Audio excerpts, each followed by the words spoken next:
Un jour, une info consacrée à la bande dessinée, vous savez, de temps en temps, avec Simon Tatro, expert en la matière. On explore ce monde apprécié des Français qu'est la bande dessinée régulièrement, donc vous nous en parlez. Aujourd'hui, zoom avec vous sur l'un des albums de l'année, Simon. Oui, un véritable chef-d'œuvre qui devrait accumuler les récompenses en cette fin d'année. D'ores et déjà, le magazine Lire lui a décerné le prix de meilleur livre de l'année, toutes catégories confondues, donc livre et bande dessinée. C'est Ah assez oui. remarquable. Finaliste du Grand Prix ACBD, l'association des critiques et journalistes de bande dessinée, en sélection officielle à Angoulême. Et ça s'appelle La Dernière Reine, signé Jean-Marc Rochette et publié aux éditions Casterman. C'est une lecture qui ne laisse pas indemne. Alors, de quoi parle cet album? Qui est cette dernière reine?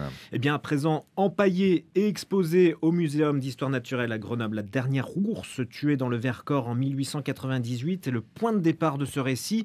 C'est également le terreau d'un amour inattendu entre une gueule cassée et une artiste parisienne. Récit montagnard qui prend racine dans le temps, dans la réalité, l'imaginaire, le mysticisme et le naturalisme. La dernière reine raconte de manière plurielle leurs rencontres et leur rapprochement progressif.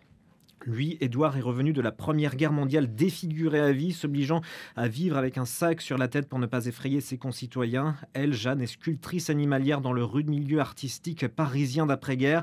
Sur le papier, rien ne les rapproche. Pourtant, pour pouvoir gagner sa vie, elle fabrique également des masques, prothèses de visage pour les gueules cassées des tranchées.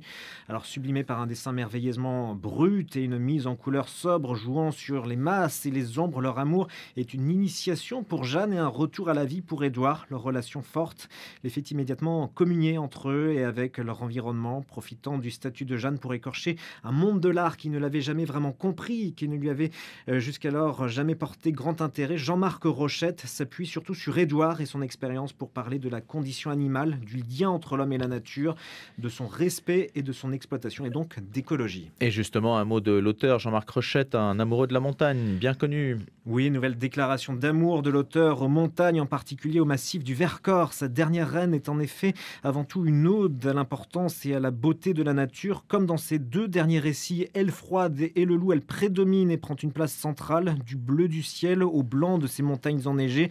La dernière reine est une histoire à multiples strates. C'est celle d'une ours de Grenoble et de sa région, du milieu de l'art, de rencontres, d'amour, de découverte de soi, de l'autre et de notre environnement. Ce livre est un cri du cœur, un appel au retour aux choses simples. On aurait pu penser que Jean-Marc Rochette avait tout donné dans son récit autobiographique Elle froide. Le loup avait déjà prouvé le contraire, mais c'est avec ce dernier ouvrage que l'auteur parvient à communiquer le plus directement ce qu'il est et ce qu'il pense du monde qui l'entoure. En ce sens, cette dernière bande dessinée s'érige d'elle-même en chef-d'œuvre et en œuvre somme d'années de vie et de travail. La dernière reine de Jean-Marc Rochette à découvrir donc aux éditions Casterman, Simon. Et ça sera adapté au cinéma en 2026. Et en plus, donc au cinéma. Écoutez, merci de nous en avoir parlé ce matin.